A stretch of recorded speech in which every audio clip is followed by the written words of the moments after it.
이 시간 우리 하나님 말씀 요한계시록 18장 9절에서 19절 말씀입니다.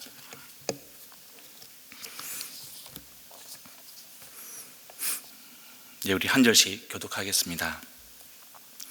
그 도시와 더불어 음행을 하고 방탕한 생활을 한 세상의 왕들은 그 도시를 태우는 불의 연기를 보고 그 도시를 두고 울며 가슴을 칠 것입니다. 그들은 그 도시가 당하는 고문이 두려워서 멀리 서서 화를 입었다. 큰 도시야, 이 강한 도시 바빌론아, 너에게 심판이 한순간에 닥쳤구나 하고 말할 것입니다. 그리고 세상의 상인들도 그 도시를 두고 울며 슬퍼할 것입니다.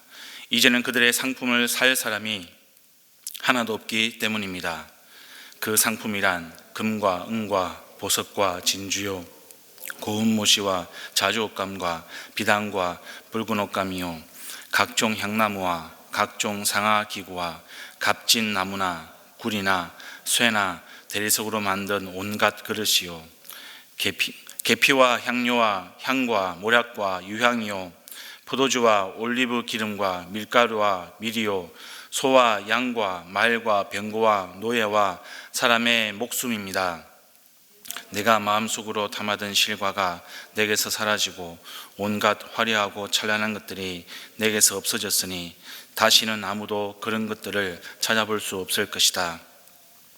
그 도시 때문에 부자가 된 이런 상품을 파는 상인들은 그 도시가 당하는 고문이 두려워서 멀리 서서 울며 슬퍼하면서 말하기를 화를 입었다.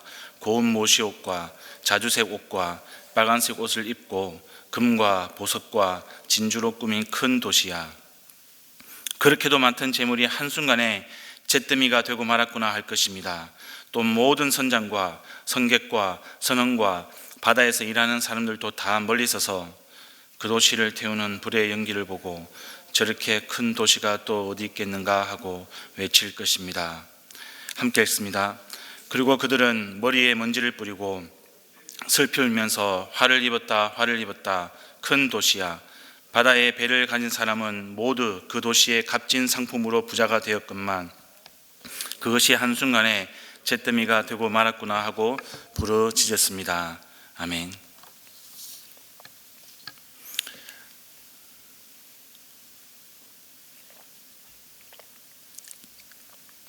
성도 여러분, 오늘은 이런 질문으로 좀 시작을 하려고 합니다. 요즘에 여러분은 어디에 관심을 두고 있습니까? 무엇이 여러분의 관심을 끌고 있고 어디에 여러분의 관심을 집중하고 또 그 관심이 가는 대상에 대해서 어떤 마음을 살아가고 계십니까? 지금 이제 한창 작은 목자 훈련들이 마무리가 되고 있습니다. 저도 이제 새로운 삶 그 과정을 맡아서 섬기고 있었는데요. 그 과정을 마치면서 마지막 모임으로 모였습니다. 그리고 우리 참여한 성도님들과 함께 마무리하는 소감을 이야기를 나누었습니다. 한 성도님이 이런 말씀을 하셨습니다. 요즘에 자기 지인들이 모이면, 주변 사람들이 모이면 주로 이 세 가지를 가지고 이야기한다 그러더라고요. 하나는 부동산, 집, 두 번째는 주식, 세 번째는 코인, 이런 주제들로 많이들 관심을 가지고 이야기한다고 했습니다. 근데 성도님이 이런 이야기했습니다. 그런 이제 주변의 사람들의 이야기를 듣다 보면 그런 것에 관심이 별로 없는 자신이 좀 바보가 된 느낌이다. 뭔가 상대적으로 손해를 보고 살아가는 느낌이다. 이렇게 이야기해 주셨습니다. 쭉 그런 성도님이 말씀해 주시는 그런 이야기를 들으면서 그 믿음을 붙들고 살아가고자 하는 그 성도님의 애쓰고 수고하는 모습, 그 모습을 들으면서 그 성도님을 정말 응원하는 마음이 컸습니다. 여러분들은 여러분들의 지인끼리 모이시면, 삼삼한 모였을 때 어떤 관심사를 가지고 어떤 이야기를 나누고 살아가십니까?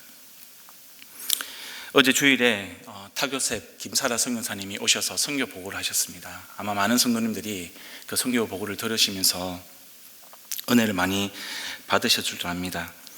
토요일에는 그 선교사님 두 분과 함께 또 우리 선교위원회 위원장이신 장로님과 같이 식사 교제도 했었습니다.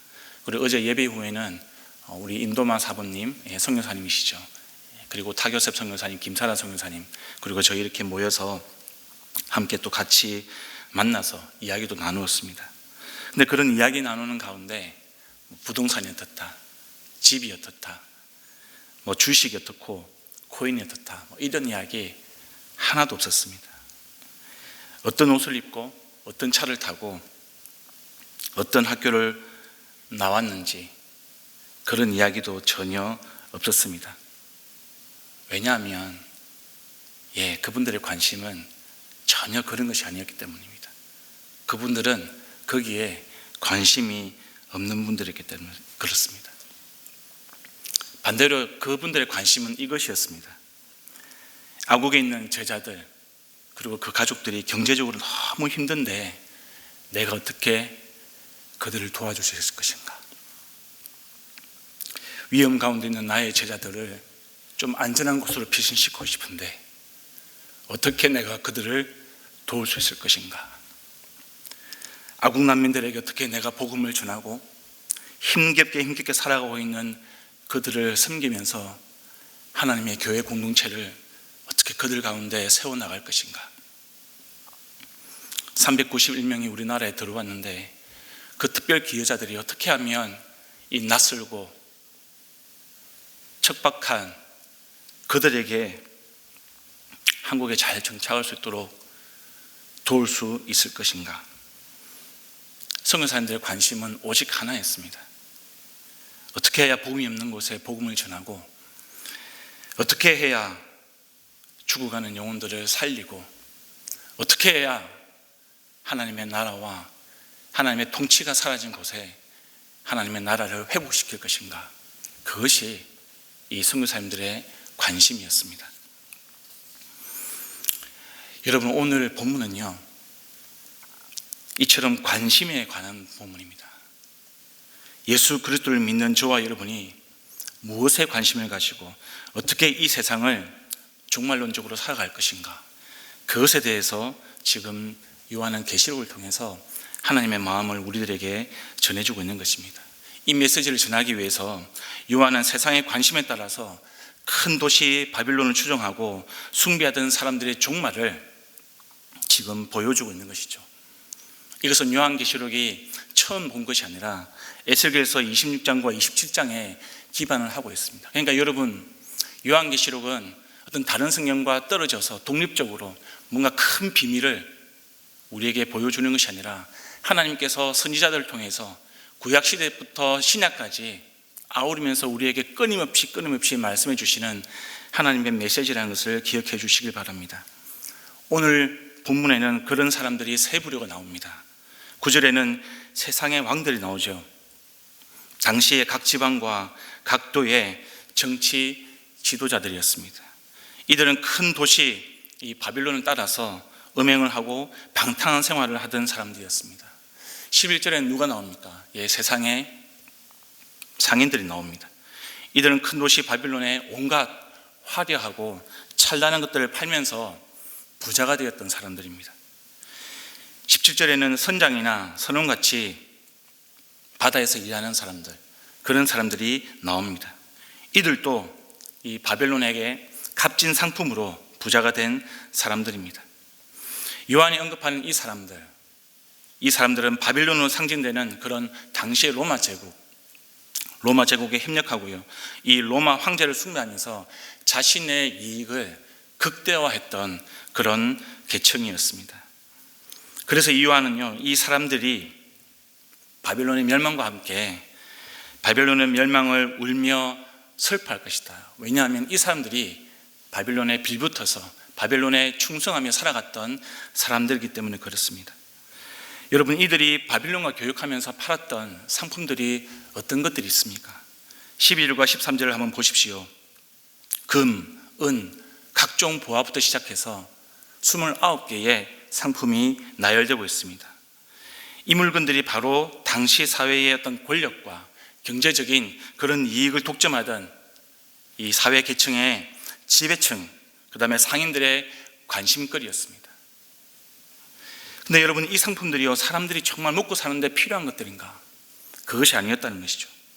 그렇게 정말 먹고 사는데 필요한 생필품이 아니라 지배계층과 상인들이 오직 자신의 경제적인 이익을 극대화하는, 그것을 최대치로 만드는 사치품들이 대부분입니다.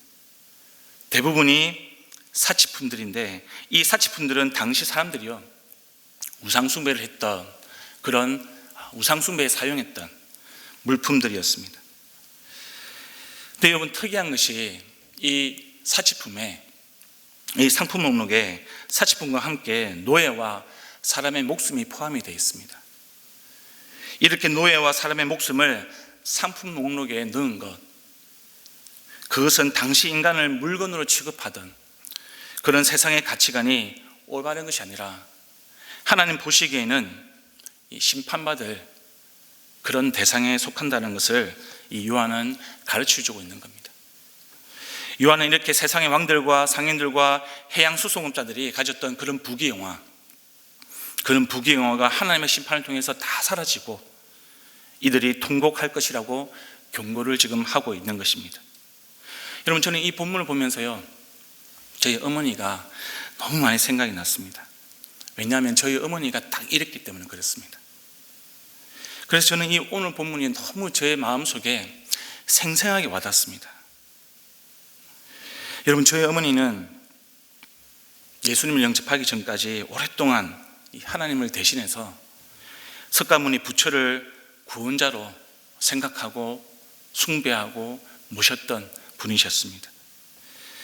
저희 어머니가 부처를 가장 믿는 이유가 무엇인가? 세상의 부귀영화였습니다.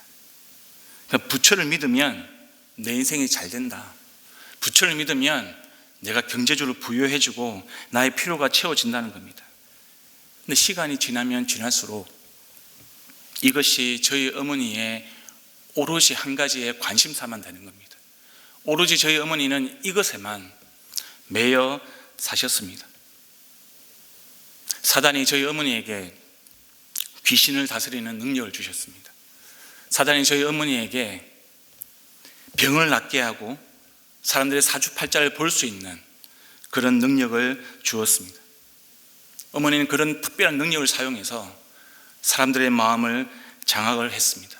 사람들은 저희 어머니에게 복종을 합니다.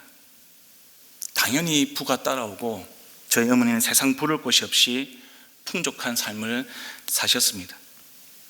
근데 여러분, 오늘 본문처럼 정말 어느 한순간에 그 모든 것들이 사라지고 잿더미가 되어버렸습니다.